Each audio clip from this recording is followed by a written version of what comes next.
Hola, ¿cómo están? Bienvenidos. Yo soy Rebeca Solano y estoy encantada de tenerlos aquí porque esta charla yo sé que va a ser enriquecedora, va a ser algo diferente en tu vida y estoy muy contenta porque estoy con un amigo que admiro y respeto profundamente. Él es el doctor Arturo Ramírez Montañana y te invito a que te quedes aquí porque soy Rebeca Solano y este es mi podcast. El doctor Arturo Ramírez Montañana es una figura destacada en el mundo de la cirugía plástica, estética y reconstructiva, cuya trayectoria profesional combina liderazgo, investigación y compromiso con la excelencia. A lo largo de su carrera, Arturo Ramírez Montañana ha ocupado posiciones clave en importantes organizaciones de cirugía plástica. Fue presidente del Consejo Mexicano de Cirugía Plástica, Estética y Reconstructiva. Posteriormente, lideró la Asociación Mexicana de Cirugía Plástica, Estética y Reconstructiva y actualmente está al frente de la Sociedad Internacional de Cirugía Plástica y Estética como su presidente para el periodo 2024-2026. Sus contribuciones a la investigación han tenido un impacto significativo en la comunidad médica. Su capacidad de liderazgo no solo ha fortalecido estas instituciones, sino que también ha promovido la colaboración internacional y el avance de las mejores prácticas en cirugía plástica. Más allá de sus logros académicos y profesionales, Arturo Ramírez Montañana es reconocido por su compromiso con la seguridad y el bienestar de sus pacientes. Su enfoque en la educación y prevención ha establecido nuevos estándares en la cirugía estética, destacando siempre la importancia de la ética y la responsabilidad médica. Con una carrera ejemplar y un liderazgo inspirador, Arturo Ramírez Montañana continúa siendo una figura central en la evolución de la cirugía plástica. Su legado no solo se refleja en sus innumerables contribuciones al campo, sino también en las generaciones de profesionales que han encontrado en él un modelo a seguir. Yo soy Rebeca Solano y te invito a que te quedes porque este es mi podcast. Arturito de mi vida, bienvenidísimo. Gracias por hacerme un espacio en tu agenda. Ya sé que estás llegando de Egipto y de muchas otras partes del mundo que vamos a platicar, pero te agradezco siempre la luz y todo lo que me ayudas a entender muchos temas que a veces son difíciles. Él es un súper cirujano plástico y ya saben todo lo que es, que fue presidente en México, en Monterrey, bueno, en la parte de acá de Nuevo León de cirujanos plásticos, pero ahorita es el cirujano, bueno, presidente, porque primero es cirujano, sí, pero es presidente mundial de cirujanos plásticos, del instituto, o la institución como es Instituto de Cirugía Plástica Internacional. Sí, es una asociación internacional. Sí te había dicho que te quiero un montón, ¿verdad?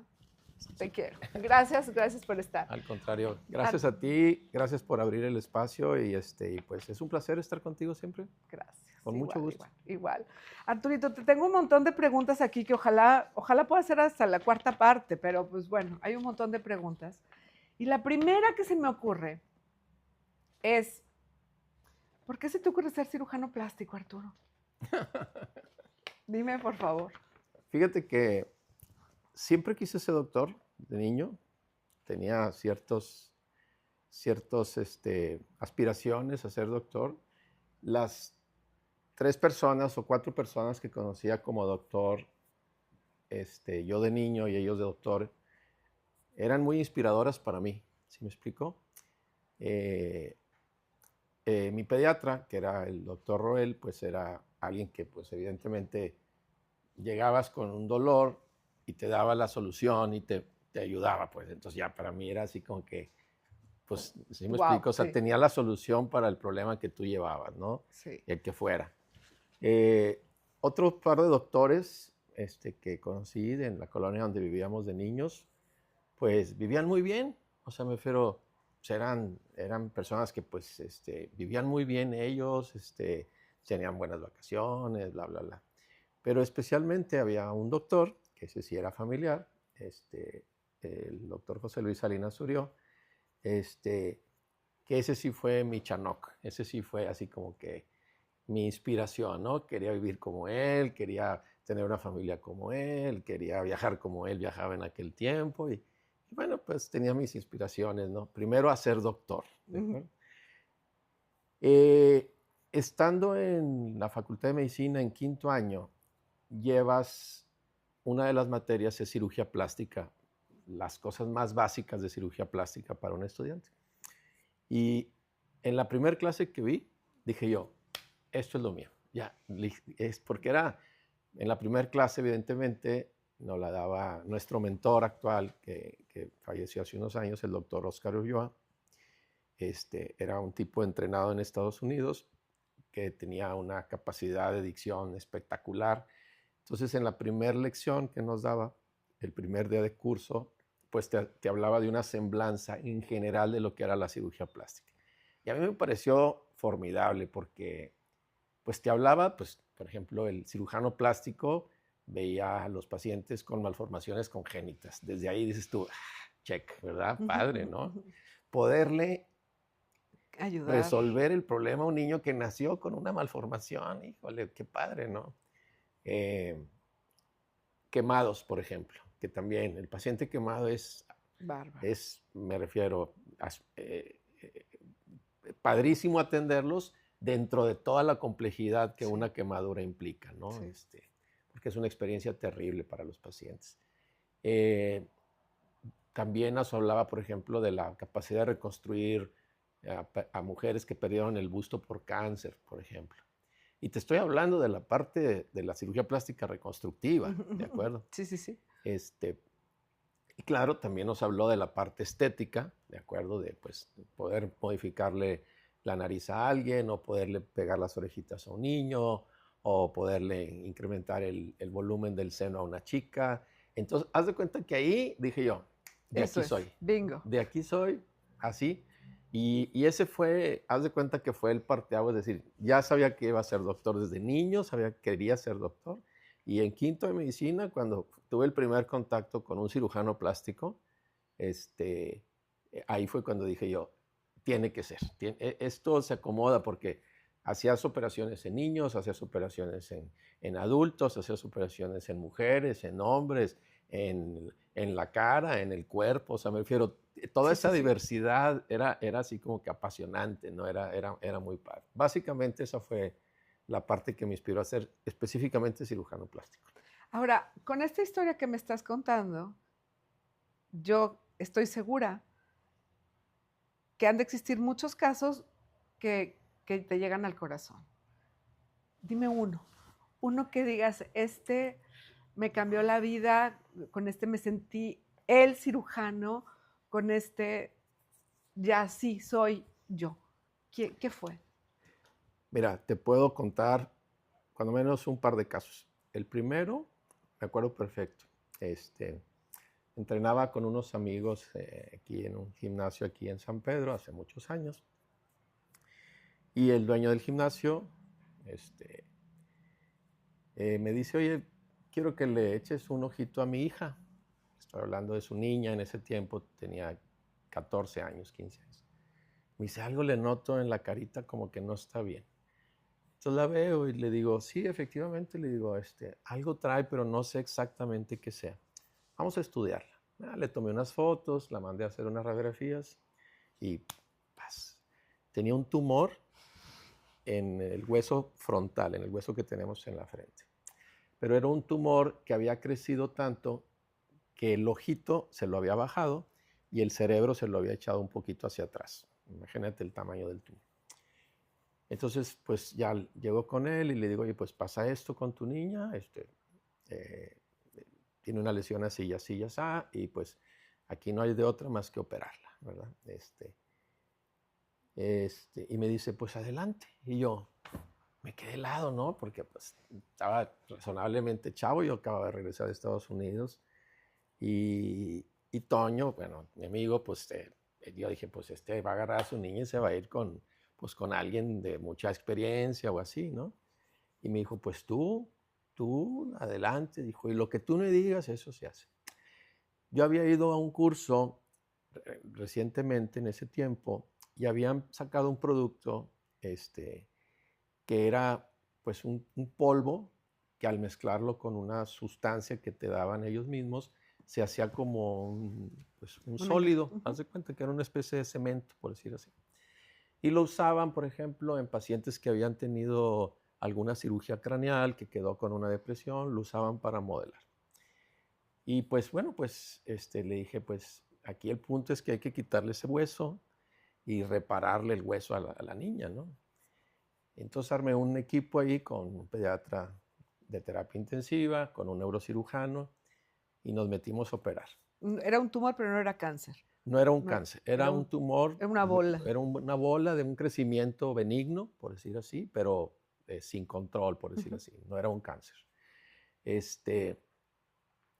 Y pues hoy por hoy te puedo decir que esta chica ahorita debe tener como 40 y tantos años de edad, como 44, 45 años de edad. Estoy hablando de esto hace 30 años. Sigue siendo mi paciente. Ahora me tocó atender a sus niños cuando se caen y se cortan aquí y todo.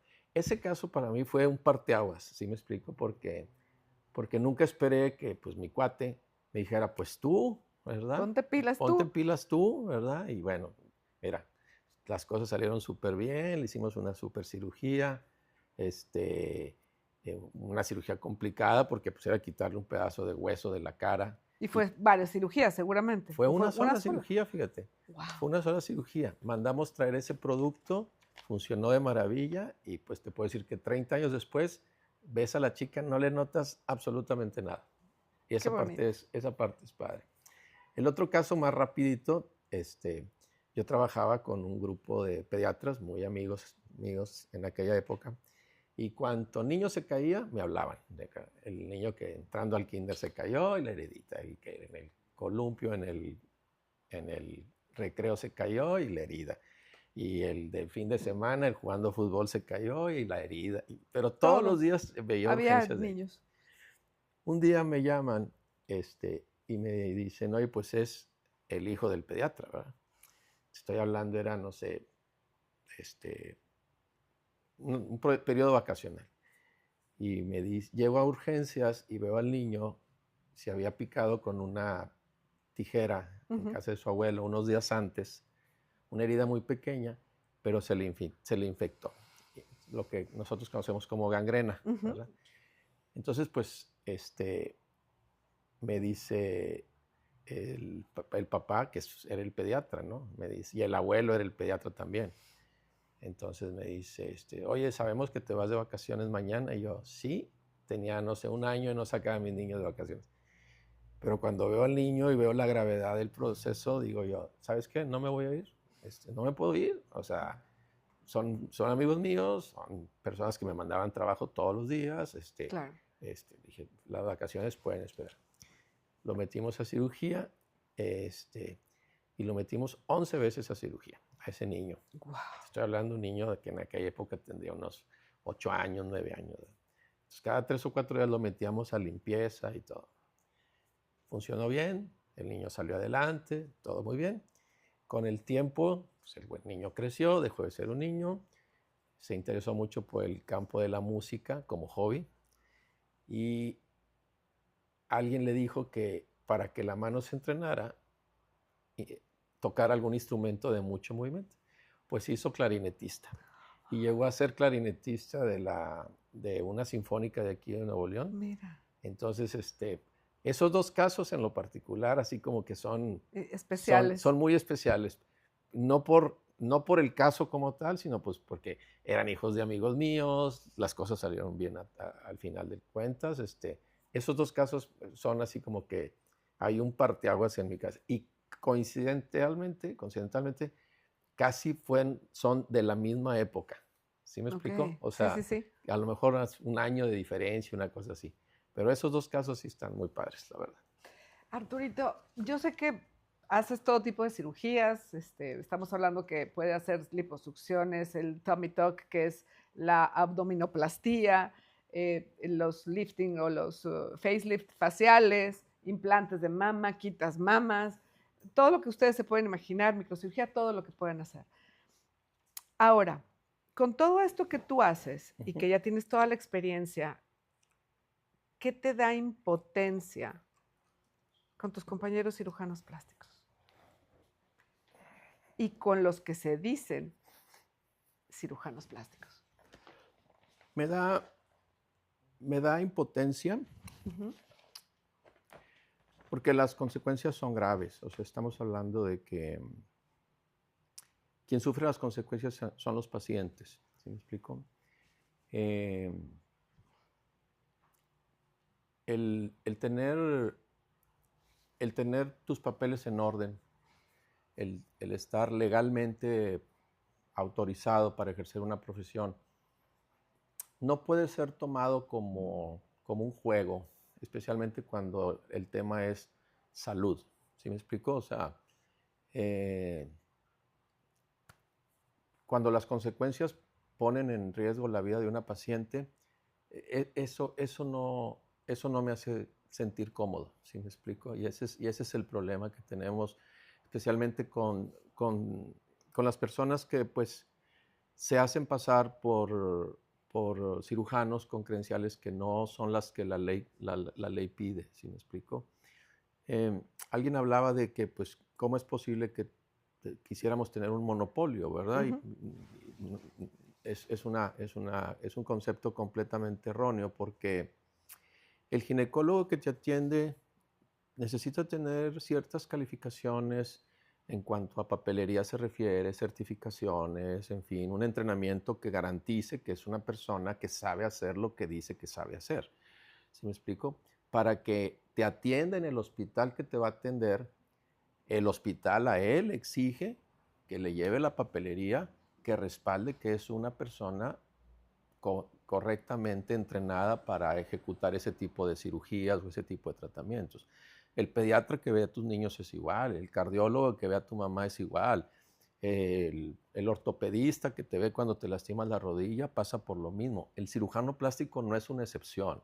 No es que nada más a los cirujanos plásticos se les exige esa papelería. Ujú. Simplemente, si tú estás dentro de las 47 especialidades médicas que tenemos en México, a todas las especialidades médicas se les exigen los mismos papeles, los mismos Se requisitos. les exige una certificación. Se les exige un título, primero de médico, se les exige un título de especialista y después el título se tiene, por decir así, que renovar cada 5 años en base a asistir a cursos que te van dando un cierto puntaje, lo cual garantiza el que estás teniendo una educación médica continua que garantice el que estás preparado y estás vigente en lo que se está haciendo, ¿sí me explico? O sea, porque no puedes decir, yo me entrené, tengo mi licencia de médico, tengo mi título de médico y querer ejercer 40 años sin ninguna renovación. Es como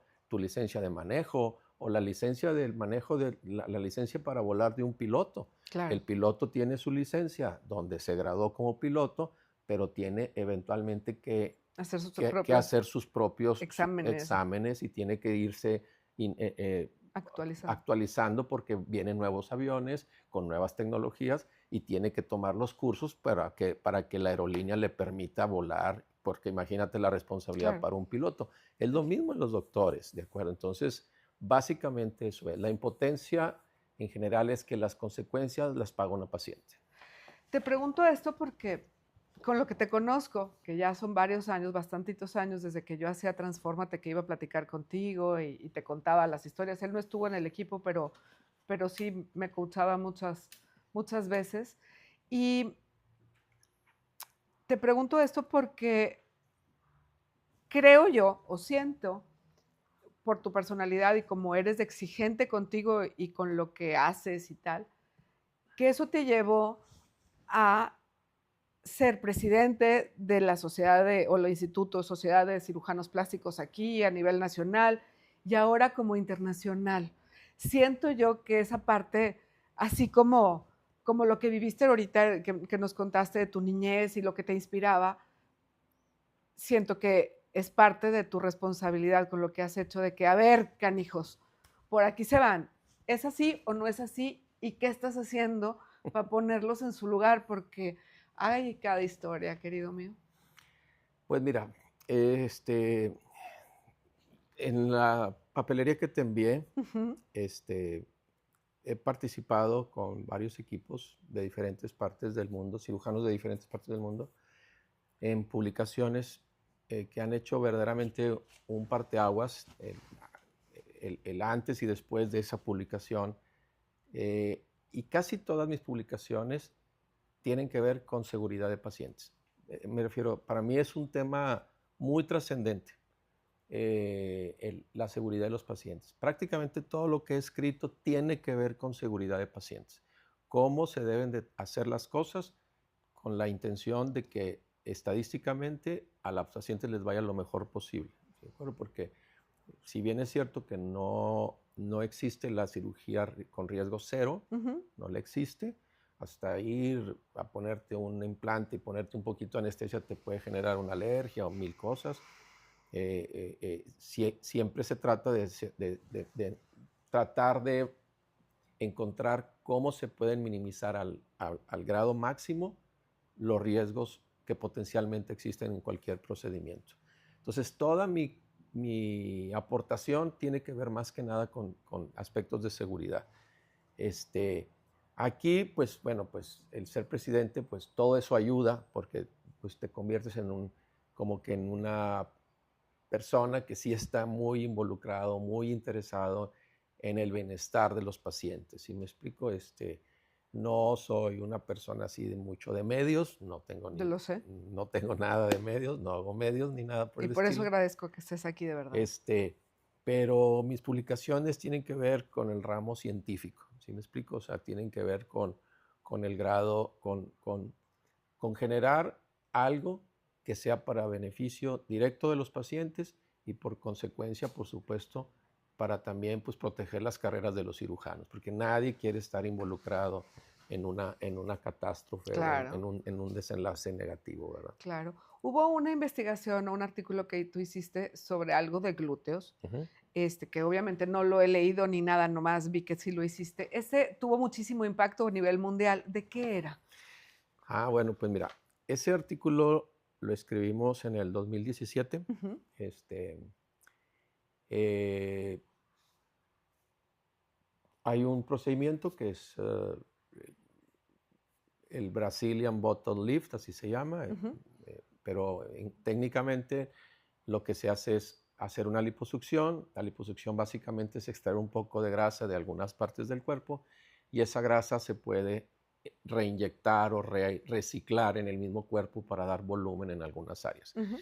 Lo podemos usar para dar volumen en los pómulos, en el arco mandibular, en el mentón, para incrementar un poquito el tamaño del busto, especialmente en mujeres que tienen un poquito de diferencia entre un lado y otro. Le aplicas un poquito de grasa, especialmente cuando no quieren tener implantes. Pero también se utiliza para incrementar el volumen de los glúteos, ¿de acuerdo? Entonces te genera volumen en los glúteos. Durante muchos años, por el conocimiento que teníamos en aquel tiempo, Ujú. La técnica básicamente consistía en injertar la grasa directamente en el músculo glúteo, tal Ujú. cual, Ujú. ¿verdad? Tristemente, pues algunos pacientes fallecían con, durante ese procedimiento, ¿eh? Entonces, ¿Qué pasaba? bueno, pues no sabíamos lo que pasaba. Simplemente de repente escuchabas una historia negativa, un caso que se reportó en Miami, un caso que se reportaba en Tijuana, un caso que se reportaba aquí. y- pero te dabas cuenta que en general eran cirujanos muy experimentados, ¿sí me explico? Entonces, no era un cirujano joven, no era un cirujano que le faltara experiencia. Y entonces empezó un poquito como que la cosquilla de decir, pues vamos a ver qué está pasando, ¿no? Y fue un proyecto que dije yo, lo vamos a sacar adelante, ¿verdad? Eh, Me acuerdo que hicimos una solicitud para, pues, vamos, replicar, por decir así, la cirugía en un cadáver, ¿de acuerdo? Como se debe hacer, Ujú. y tratar de encontrar las causas del qué es lo que estaba pasando, ¿no? Sí.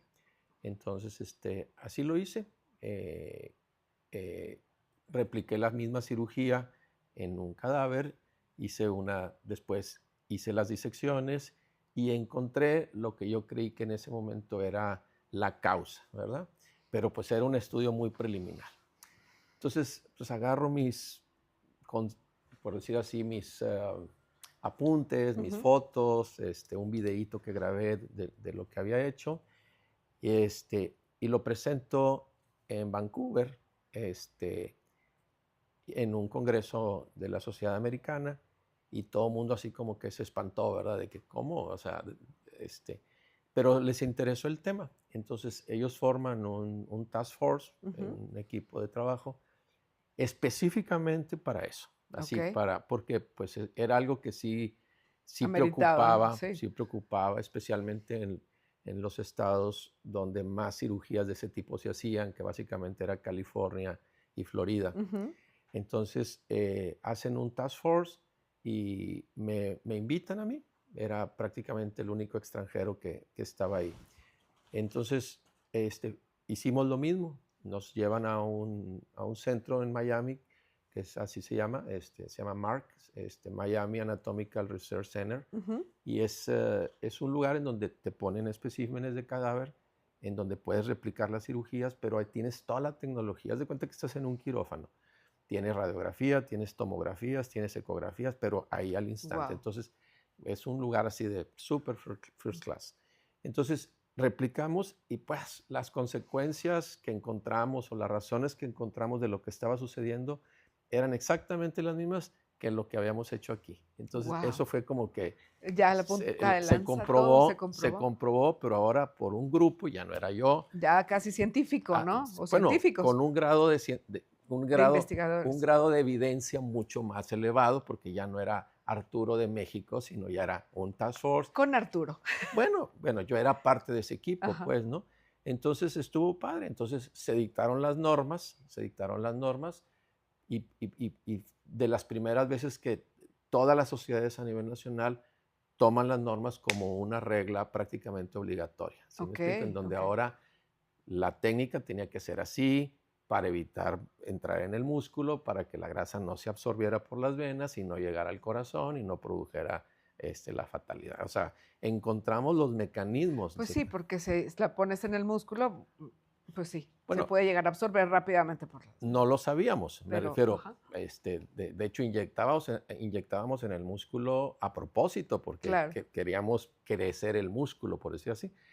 Y desde entonces prácticamente la técnica dio un giro y en algunos estados, por ejemplo en Florida, si algo sucede negativamente con una paciente y se encuentra grasa en el músculo, al médico le quitan su licencia, Claro, ¿de acuerdo? wow, Porque las reglas ya está. están claras, ¿no? ¿Dónde se inyecta si no es en el músculo Fuera del ahora? músculo. Fuera del músculo. O sea, todo lo que pueda hacer, todas las capas que hay por encima del músculo. Al lado, por donde quieras, pero no Por en el donde músculo. quieras, en todo lo que se llama entre la piel y la cubierta muscular. En toda esa capa puedes inyectar toda la grasa y es súper, súper segura.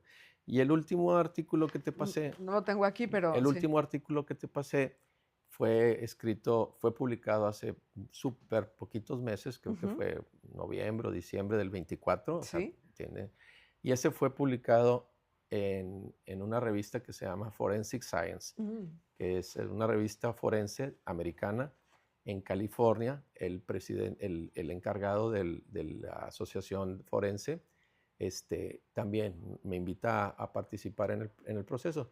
Y estuvo muy padre porque con esas recomendaciones que se dieron en el 2017, no ha habido una sola muerte, que eso es bien padre, no ha habido una sola muerte en California en todos estos años. Wow. Entonces eso fue como que padre porque dices tú, bueno, la aportación ahí está, ¿sí me Qué explico? O sea, dices, padre. está padre porque, ¿Cómo no?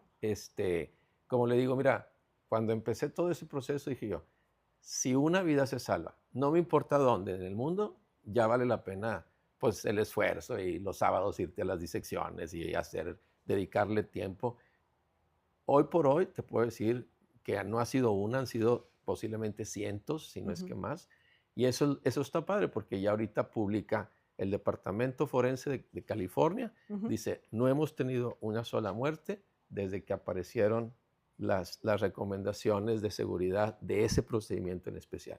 Wow. Entonces dices tú, ya, Felicidades, está Doc. padre. Eso está padre, Eso la está verdad. maravilloso. Sí. Ahora, en el mundo, en estos últimos 10 años, puedo decir desde hace 30, pero en los últimos 10 años ha habido un super avance en la tecnología, la ciencia, todo esto.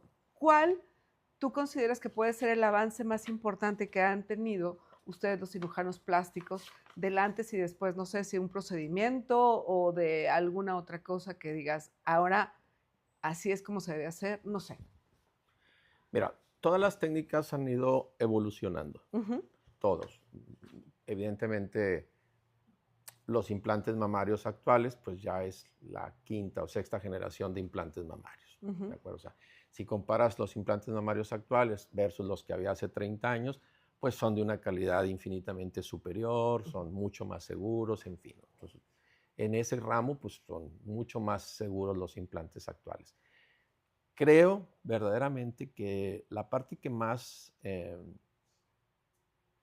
ha avanzado es lo que es la grasa como tal. ¿De acuerdo? La grasa, pues todo el mundo sabemos que es un tejido que tiene sus funciones en el Ujú. cuerpo. Tradicionalmente, pues la grasa la extraíamos con una liposucción y pues la tirábamos y listo, ¿no? Ujú.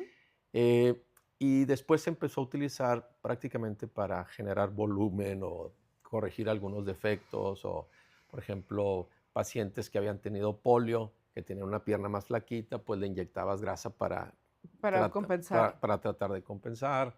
O como te explicaba hace ratito, pacientes que tienen un poquito asimétrico el busto, pues le aplicabas un poquito de grasa y generabas pues algo de volumen. Sí, Y lo más importante, con un tejido propio, un tejido vivo, un tejido sano, sí. ¿no? ¿De acuerdo?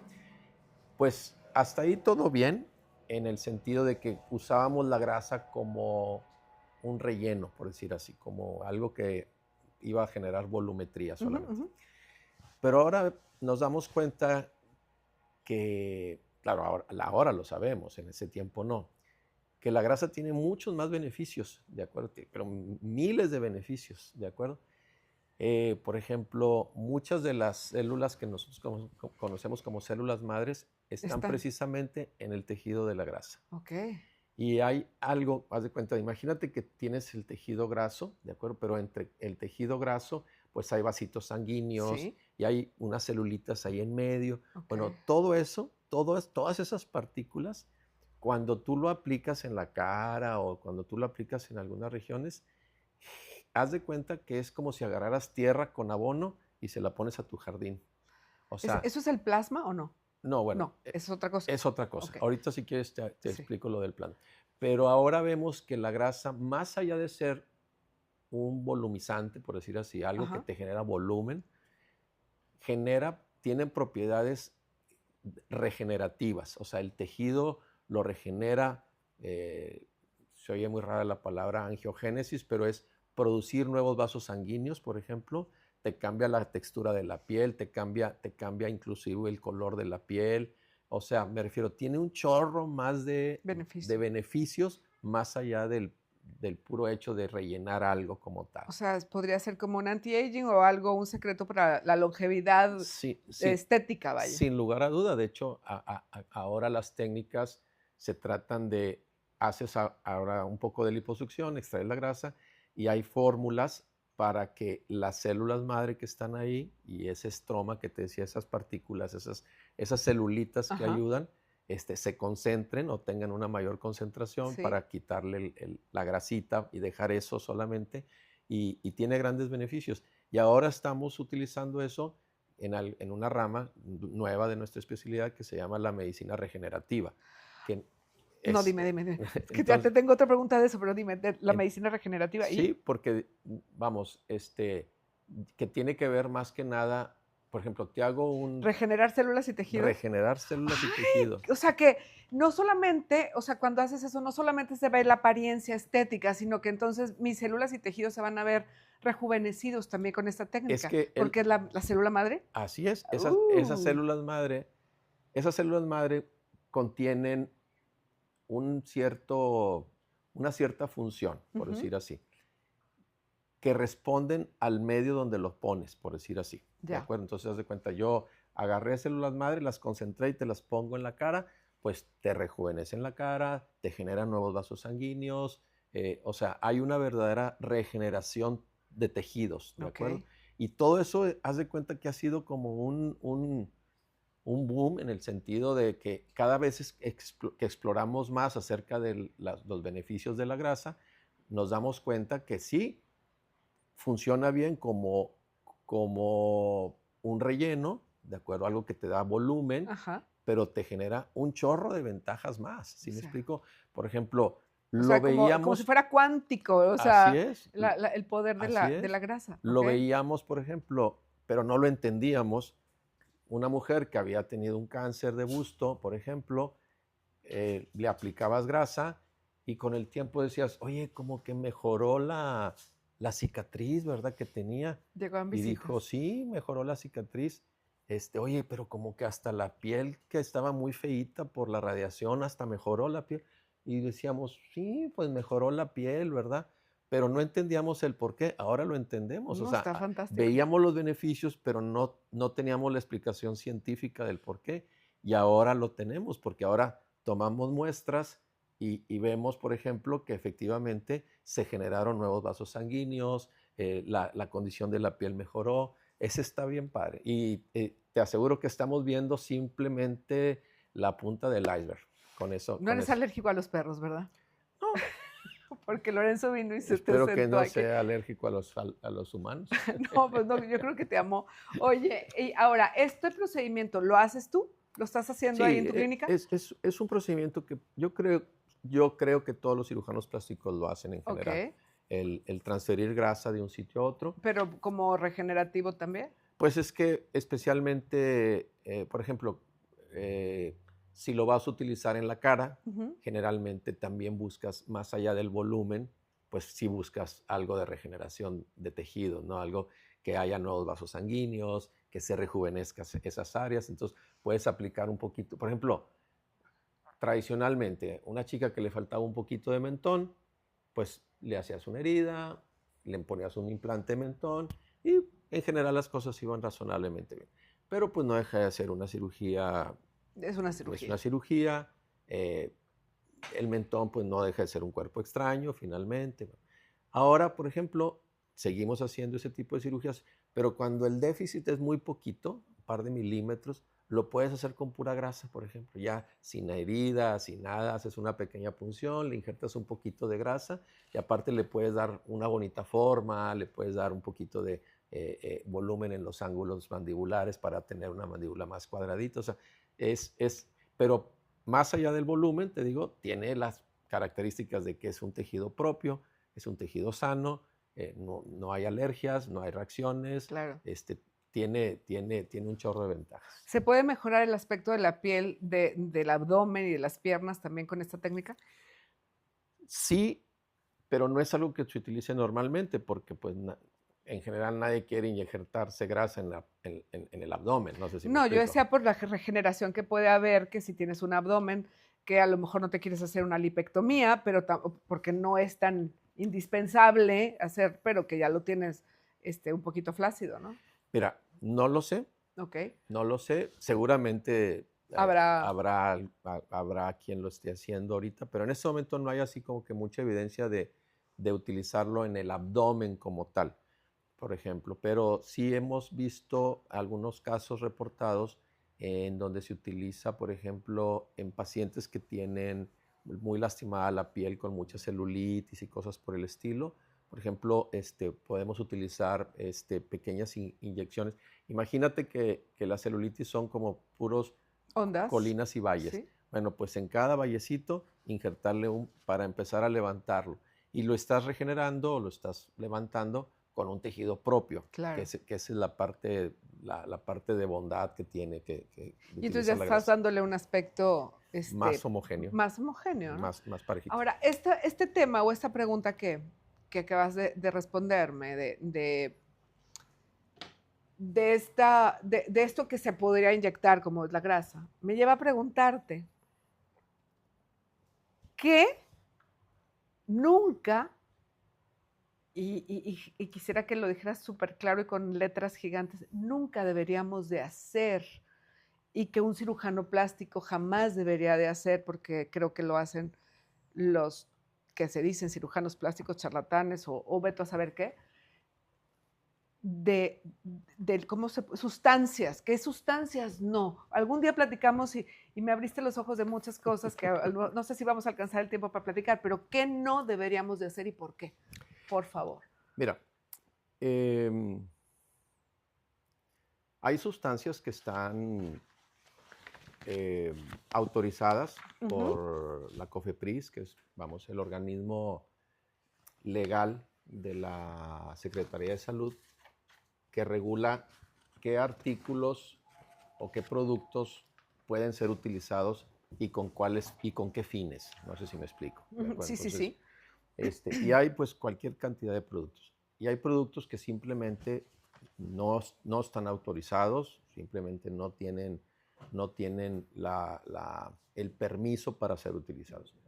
Y ese es el principal problema, ¿de acuerdo? Te estoy hablando, todo este tema de sustancias que se inyectan producen algo que se llama enfermedad por modelantes. Cuando quieras buscar así en las redes, enfermedad por modelantes. Y aparece cada monstruo. Bueno, pues el problema es, y lo vemos las noticias con artistas súper famosas que se inyectaron hace 5, 10, 20 años. El problema es que no sabemos ni qué se inyectaron, ese es el conflicto. Simplemente es un cuerpo extraño que está ahí y no está en un sitio así como encapsulado que yo le pueda picar y extraerlo. Simplemente es como agarrar agua y aventarla en tu jardín, pues el agua se mete por donde pueda. Se mete por donde va encontrando espacios, ¿verdad? Exacto. Lo mismo sucede con las sustancias. Y el problema es que la mayoría de estas sustancias que no están autorizadas son sustancias permanentes. Y estamos hablando de que hemos encontrado pacientes que extraemos las piezas, por ejemplo, tienes que hacer prácticamente una resección de todo el tejido enfermo porque está enfermo el tejido en los glúteos o donde se lo hayan puesto. Las fotos son impactantes, la verdad. Y luego tomamos las muestras de lo que traía. Hemos encontrado aceite de bebés, aceite automotriz, silicón del que se utiliza para las ventanas. No. O sea, me refiero a silicón de grado industrial, no de grado médico. Entonces, hemos encontrado cualquier cosa. Y claro, platicas con las pacientes y te cuentan la historia. No, pues es que una amiga me recomendó a una dentista que ahí en su casa ella lo pone bien fácil, bien padre y no estaba caro. Y pues son las mismas historias. Dices, oye, no investigaste quién era, la sustancia, pues no tenías ni idea qué era.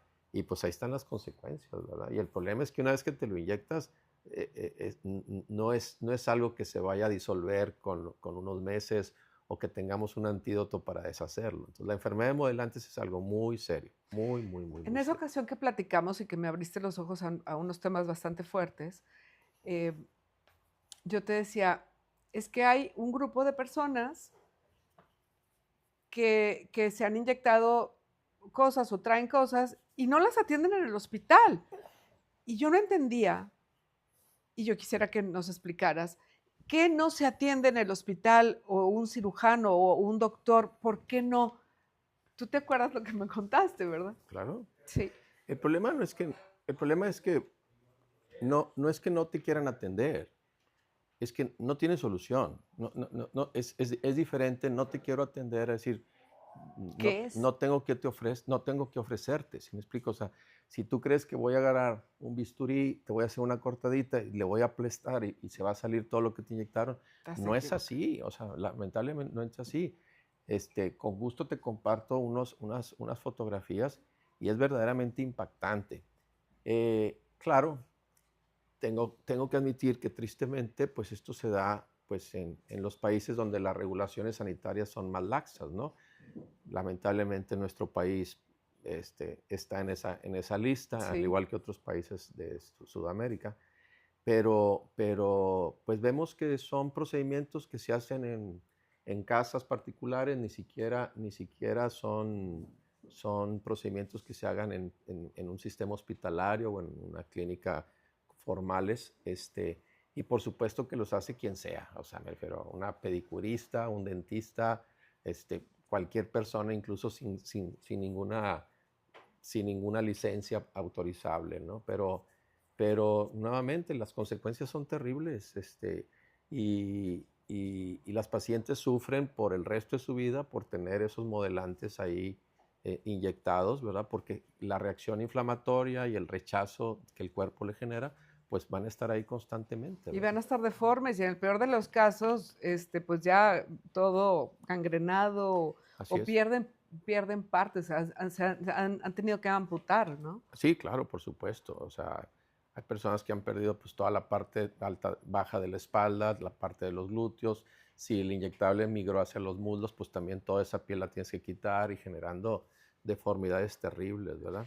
¿Qué inyectables sí están permitidos hoy en día, en el 2025, para el cuerpo humano, en la Mira, cirugía plástica? en general, el producto más popular, por decir así, que sí está autorizado, que sí hay estudios, que sí tiene un respaldo científico para poderse utilizar, en general es el ácido hialurónico, ¿verdad? Ok. Básicamente el ácido hialurónico es algo que existe en la naturaleza, en nuestro Ujú, cuerpo. Imagínate que tú tienes una celulita aquí, de ujú. piel o de cualquier célula del cuerpo, y la celulita que está al lado, hay un microespacio entre las dos celulitas. Bueno, ese espacio, ese gel en donde están flotando las células, por Ujú, decir ujú, así, ujú. es ácido hialurónico. Ok. Pero está también en las plantas, también está en toda. Entonces, el ácido hialurónico es algo que sí, sí es utilizable, sí tiene su reglamentación, tiene sus usos, de los cuales no se puede abusar, por supuesto, pero se utiliza muchísimo para dar volumen en la cara, incluso en algunas áreas corporales. Pero claro, el problema es utilizarlo correctamente Correcto. también. Pero creo que el ácido hialurónico es posiblemente el Eso producto. se reabsorbe también en algún momento.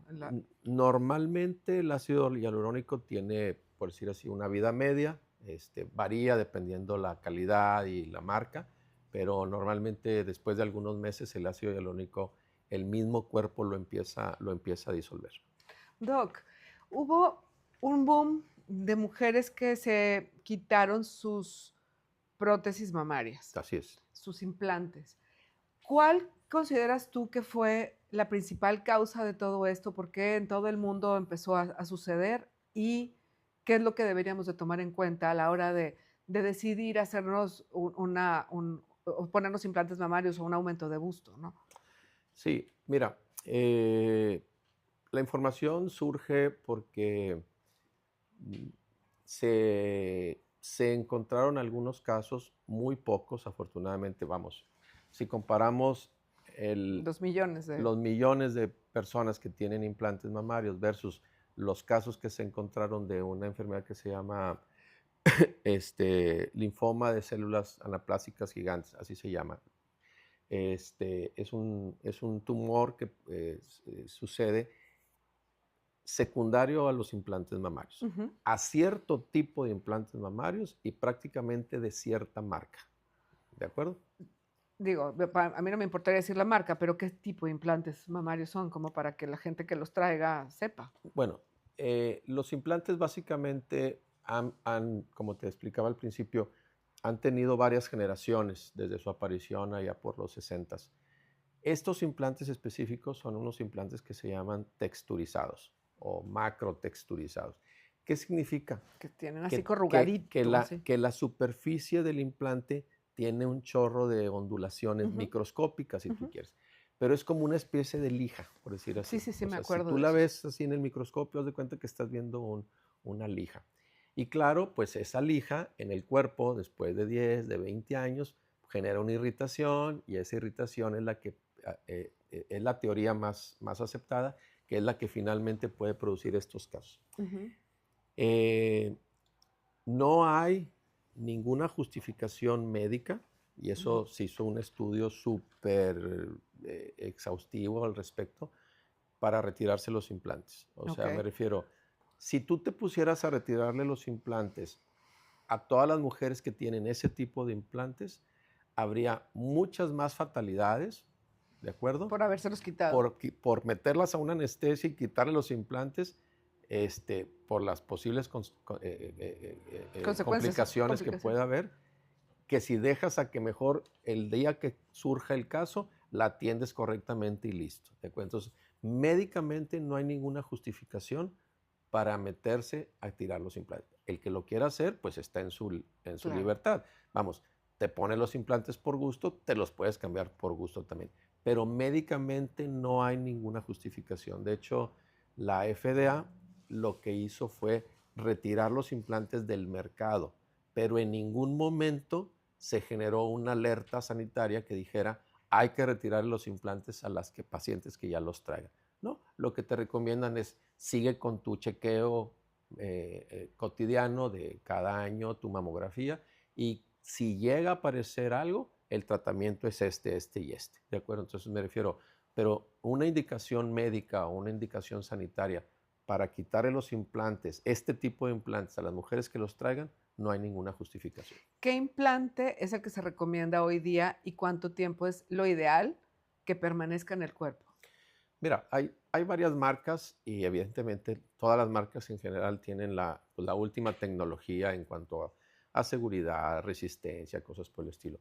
Los implantes mamarios no tienen ninguna caducidad. Esa es la verdad de las cosas. Mientras tu cuerpo esté en armonía con tu implante, no tienes ni para qué estarle moviendo. Siempre lo digo a manera de broma con mis pacientes, le digo, es como el marido, ¿verdad? Si no te da problemas, ahí aguántalo. Ya, pero, up to you. pero, vamos, tienes unos implantes, me dices, tengo 10 años, Arturo, me los quiero quitar. ¿Cuál es la justificación? Porque estás hablando de un gasto, estás hablando de una anestesia, estás hablando de riesgo. Claro. ¿Y quién me asegura que el próximo implante lo vas a tolerar bien? Exacto. También es lo que tenemos que considerar.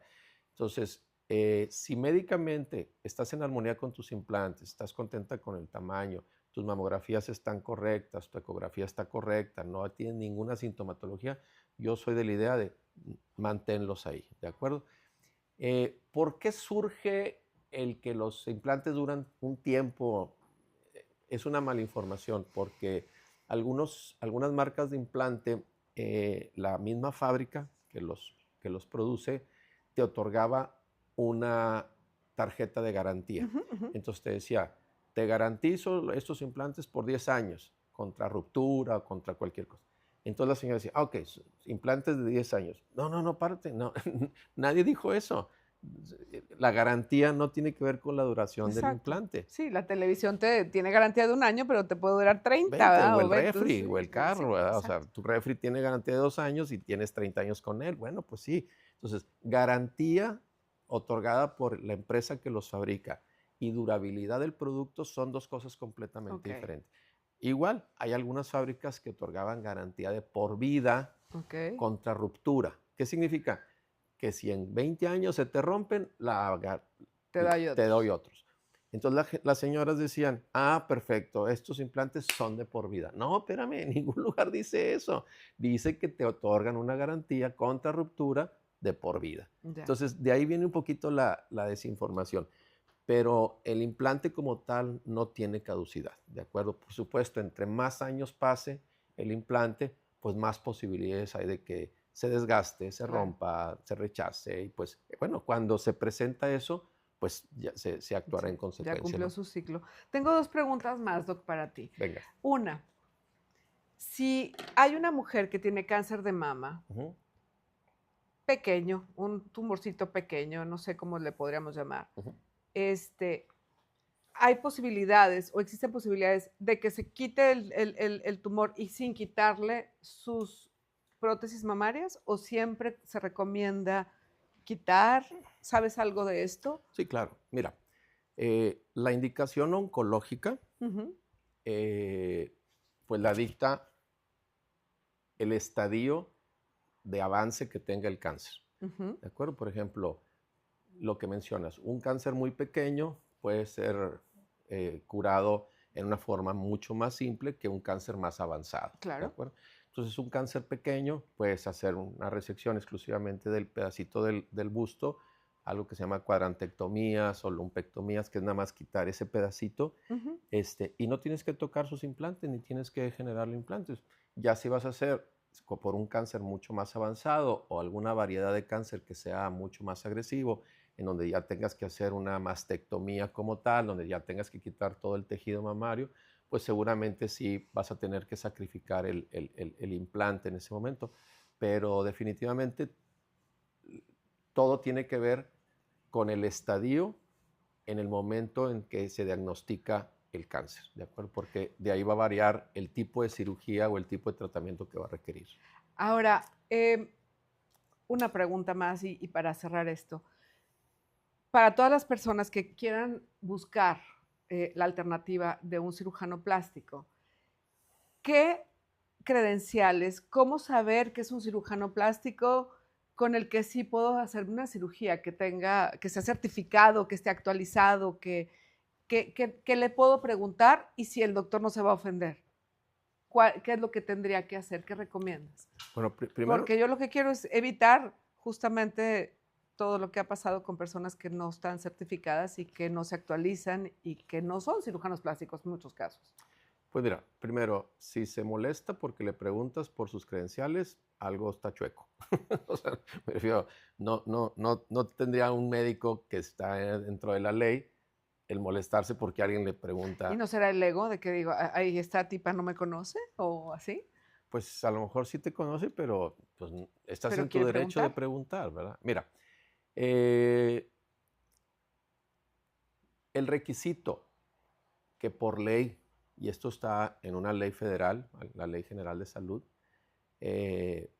especialmente para ejercer la cirugía plástica, pero te digo, aplica para todas las especialidades, para dermatología, para oftalmología, para los cirujanos maxilofaciales, para todos, es tener una certificación vigente. La certificación te la emite el Consejo Nacional de cada especialidad. Hay un Consejo Nacional de Cirujanos Plásticos, hay un Consejo Nacional de Anestesiología, hay un Consejo de Ortopedia, de Cardio, de Endocrino, en fin.